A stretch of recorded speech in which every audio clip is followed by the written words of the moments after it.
I thought I'd listen to some BBC Radio 4 tonight. I think I just messed with a long wave tonight. And put on my summer comp FRG 7700 and a dipole.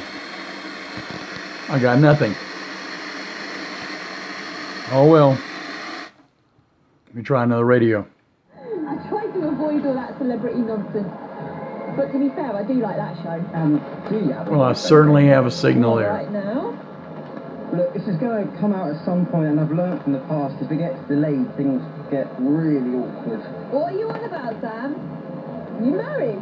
Amy, Love BBC 4. I'm trans. No way! They always have stories on them. This is not a very interesting one.